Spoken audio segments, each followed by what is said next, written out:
What is up, everybody? Skratch coming up with another Raid Shadow Legends video. In this video, we're gonna talk about mistakes you wanna avoid, mistakes that can actually ruin your account in the long run. And we have here on the channel with us Ash, guys. Make sure you guys go check him out. I'm gonna leave the links down in the description below. What's up, Ash? How you doing, buddy? Nice to have you on the channel again. Skratch, what's up, man? The bromance continues. Thank you. I know that you really held this collaboration specifically for me because it's mistakes, and I make a lot of them. We all do mistakes, buddy. That's why we're here to learn from mistakes, guys. So you're not gonna find like the typical sort of mini mistakes you can do, like booking rare champions with legendary books or sort of stuff like that.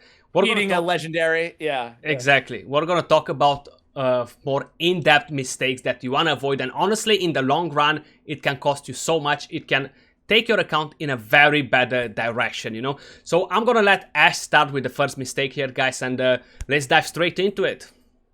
Absolutely, man. So mistake I should say number one is early on, especially Skratch. I don't know about you, man, you're a smarter guy than I, but in the early game for me, I knew that affinity mattered. I just didn't know how much affinity mattered. So in terms of a bad or a good affinity matchup. So let me go down it for your viewers, because I don't know. Even preparing for today's video, did I know all these numbers on the dot? I can't lie and say that I did. I didn't. I didn't either. Yeah, okay. Because we were reading them off in preparation and we're like, oh wow, that's a lot. That's a lot, you know? So if you're a weak affinity matchup, guys, we're rocking 20% less damage overall. Like that's everything, 20% less damage on all of your hits. You also have a plus 35% chance at scoring a weak hit. So that really sucks. And then the chance of landing a skill on that critical hit is reduced by 15%. So the crit chance is 15% less. And then when a weak hit does occur, you get 30% even more less damage, and debuffs cannot be applied. That's all on the weak end of the affinity matchup. On the strong end, you have a 15% greater likelihood, or a greater chance, excuse me, of a critical hit landing. You have a 30% chance of a strong hit landing as opposed to a weak hit. And then you have a 30% damage increase when that strong hit does occur.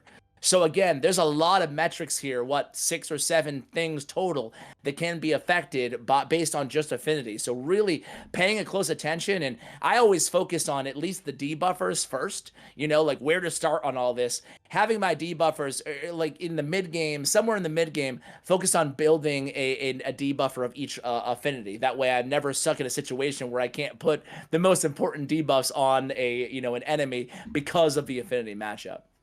Of course, and affinity is so important, man. Like towards dungeons, you can build your champions with a less crit rate. That's such a great help, especially early on, mid game. In that game, it's not such a big difference, but a lot of times you might be missing like 2 crit rate, 3 crit rate. It's so annoying when you're missing that crit rate, right? But if you're going against weaker affinity, you don't really have to worry about it because it's still that 15% gap. And a lot of people tend to don't know that and to don't be aware of it. So that's a great thing to know when you're building your team for specific dungeons as well, and to pay attention on what champions you're using for each one of the dungeons, you know? Yeah, like let's just say I built my champions to like 85% crit rate. I didn't have the gear to get them to 100%. And then I was using a crit rate aura champion, right, to make up for that extra. It would be unnecessary if the boss that I was going after was a weak affinity anyway, because I would already have that 15%. So it's just like small little things like that you would want to use a different aura lead on that team because it's really unnecessary. You're already getting the 15% crit rate extra off that strong affinity matchup.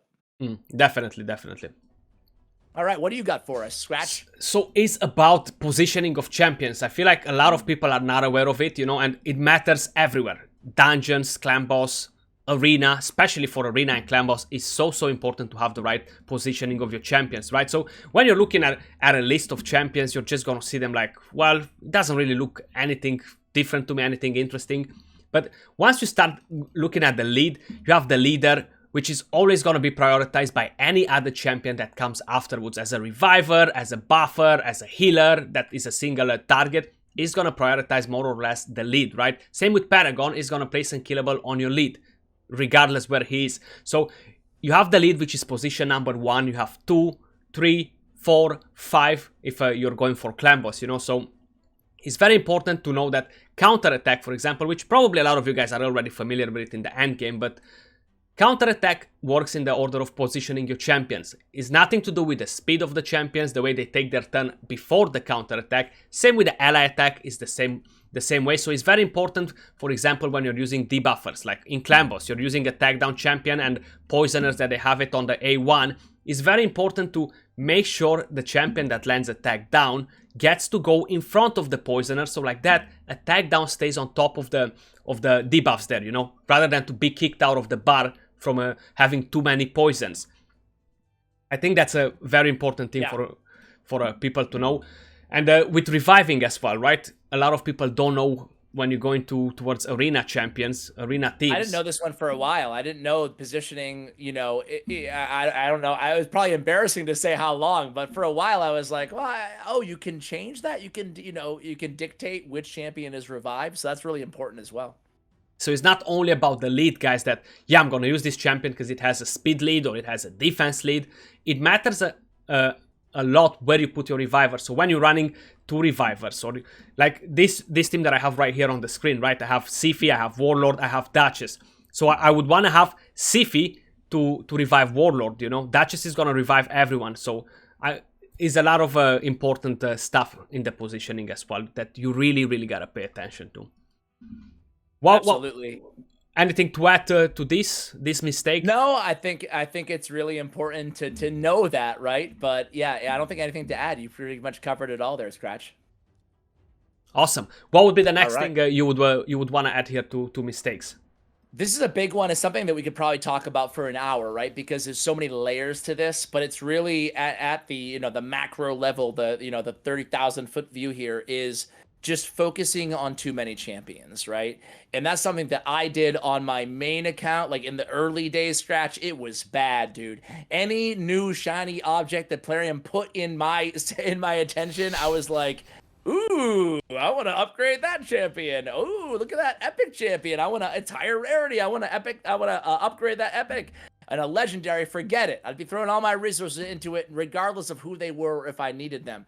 Now, more recently, I've had it like a free-to-play account. I'm going back through things, and I just see how many champions they're throwing at us who are decent champions, you know? So I think it's a big mistake, especially in the early, in the kind of the mid game. You really need to be focusing your resources, because resources are the, you know, they're the finite commodity inside this game, right? You don't have an infinite supply of silver and everything that you need, potions, whatever, to upgrade a champion, chickens and whatnot. So you really have to focus on champions that are going to make the greatest impact on your account. The 3 things that I always say on my channel, Skratch, are their end game viability, their overall versatility, what they're going to be adding, you know, how many areas you're going to be using them in, and then their value over replacement, you know, how much better are they than the option that you currently have. And if the answers to those are uncertain, then you probably shouldn't be focusing on them, right? And just really trying to focus on upgrading or working on 1, maybe 2 champions at a time, right? In addition to the team that you already have, is going to be so more advantageous when it comes to just, you know, being able to efficiently use your resources. So definitely don't focus on higher rarity champions unless they're really going to add something, because they take more resources to upgrade. Don't need to tell you guys about legendary books and, you know, everything, the potions, a lot more when it comes to higher rarity, and also just trying to keep that contained in terms of the amount of champions. Like, definitely, I'm in a position right here, so I've always leveled up new toys, right? Everybody gets excited, but I feel like it's crippling our account so much, right? Like, you're building so many champions, and then you wake up that you don't have the gems to get the masteries, you don't have the books to level them up, to rank their skills up, and you don't have gear for them, man. Like, I've been on so many accounts doing takeover, or just seeing people posting accounts and hearing so many complaints of people not having the gear to do this and that. Well, that's because everybody focuses on champions too much, man. Like, I have probably now 20 champions at level 60 that are not even level 60. They're just in the progress, not fully ascended, no gear on them, no masteries. And that's because we're getting all these events, all these fusions where you gotta level up champions, you gotta do this, you gotta get the points to complete the events in order to get the new champions, the new toys, which they're gonna put you in more troubles, you know? And you just wake up then that you have so many champions that you gotta build, and you don't even know where to start anymore. You just get lost. And trust me, even me, after 2 years, I'm like, oh wow, what should I do now? Because I have so many. Like, I'm just pointing some on the screen right now, which I still have more in the vault. But dude, it's so true, man. And it's like, and listen, there's nothing wrong with like enjoying the game and experimenting with new champions. That's what we enjoy in the game. But you should just also be aware that this is also, I'm not trying to just dog on Plarium here, but this is how they make their money, by throwing these new shiny toys at you to upgrade. And it keeps you kind of treading water rather than actually making that progression, because you're unable to just focus on one team or one champion who makes the most sense for your account, right? 100%, man, 100%. And honestly, it cripples so much because we don't get gear for them, Everybody invests all their energy into leveling up the champions, going for the next fusion. It's pretty hard to skip some of the fusions because recently we've had pretty good ones, right? So I'm not suggesting you guys should skip the fusions as long as you have the resources. But if you really feel like you're stuck with your account, I would probably suggest you skip this one. If it's not something like, wow, unique, god tier to break the game, like to make such a huge change, skip it, man, and just focus on building your core champions, progress a bit your account, because not having gear is bad. Like, it's a game of champions, we collect champions, but it's kind of like 50% champion, 50% gear. If you don't have good gear for that good champion is not going to be a good champion with bad gear, So gear is very important. I would probably, after my own state of mind, invest like 60-70% of my resources, energy into farming gear, and the rest into leveling up champions. Yeah, it's gonna take a bit slower to level up all the champions and have the fun and keep up the step with the rest of the people out there leveling up new champions every day, but at least I'll know that my account will be in a much better state than the rest of them, having fun with new toys and complaining that, well, I cannot build this champion because I don't have gear, So yeah, man, like I'm sure every clan, or at least mine does, has like one or two, players in there that you're like, wow, man, they have really low player power, but their accounts, like, they're putting up big numbers in Doom Tower or Clan Boss. And, usually that's indicative of them being very selective with the champions that they choose to upgrade, right? So they don't have maybe that high player power, but they've just been really smart and wise when it comes to their decision making on champions they do upgrade. Absolutely, very, very important, honestly, to know what champions to level up. And yeah, you might have to YouTube it, but have a look. There are plenty of champions. Try to kind of understand what you need for the game, where exactly you're struggling, and then decide if it's really worth it for you to build that champion or not, Absolutely. Yep. 100% agree there. Now that we were talking about gear a bit, right? I feel like you've seen it, you've heard it from people, you've heard it from different places. Sell this gear. This gear set is bad. Don't use it.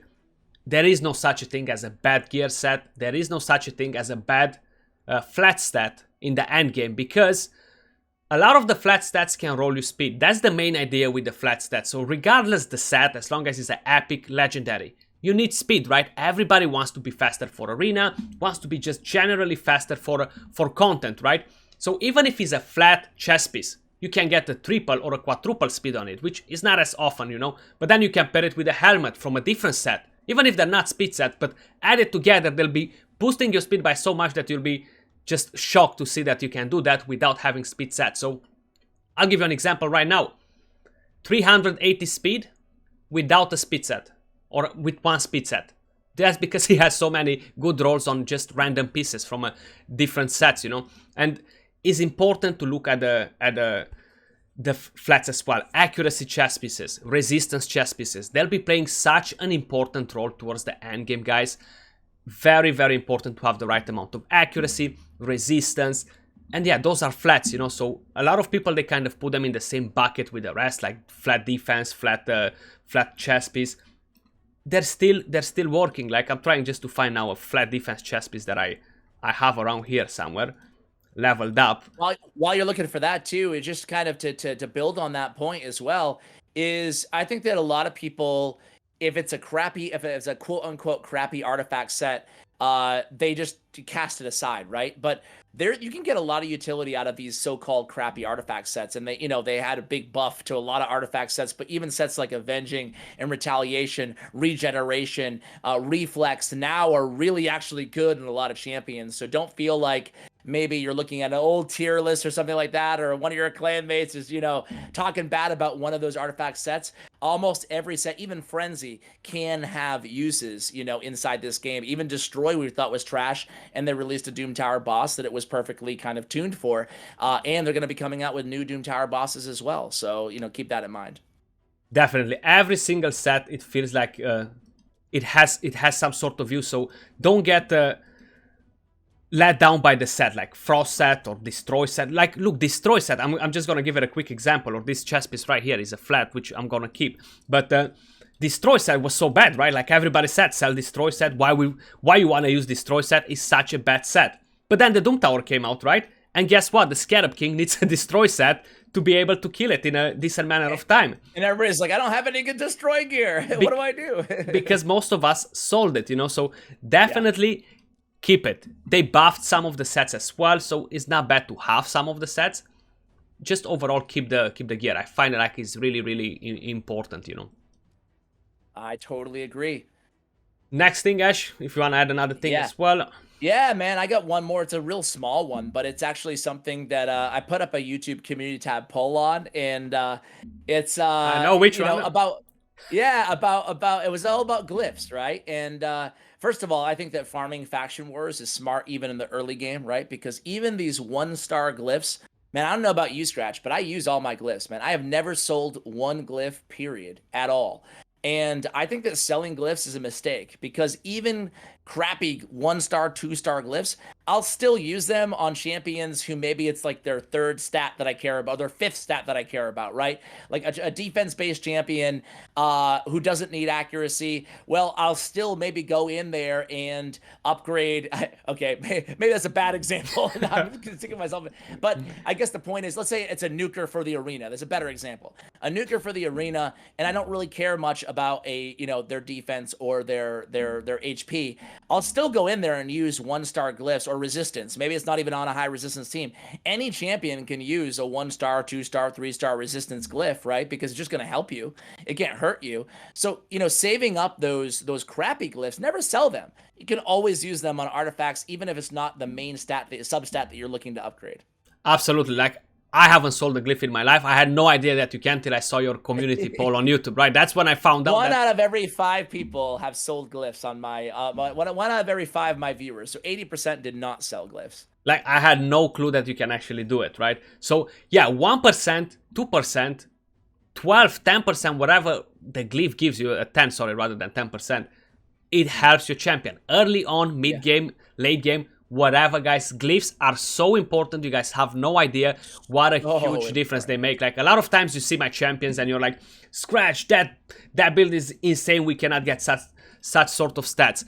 But then artifacts, they say, but it's really the glyphs in a lot of cases as well, right? The glyphs, they make such a huge difference. Like, just looking at 7+ attack, 8+ attack, 4+ speed there, 3-point defense there, 7% more attack from there, and just overall, when you add all that up, I know that if you hit it once, 7%, well, what 7%? But adding that up 3-4 times, you're gonna be like, wow, that's 30%, You're gonna be like, wow.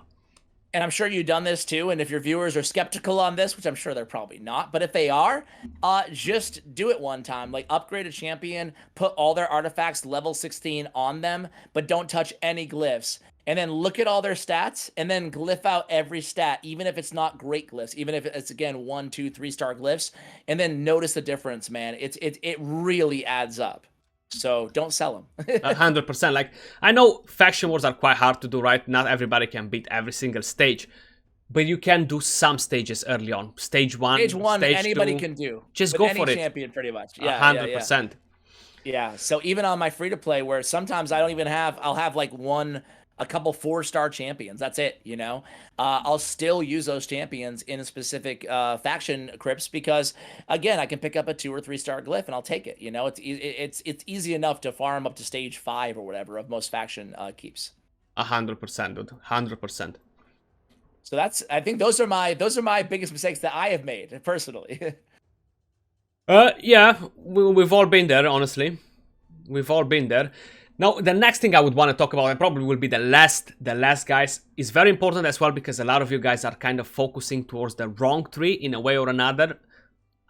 It's not necessarily a wrong way because eventually you're gonna have to do it, but it's very important the way you start your Great Hall and the way you decide to max it on. Some people might tell you that accuracy is overall a bad thing to start with.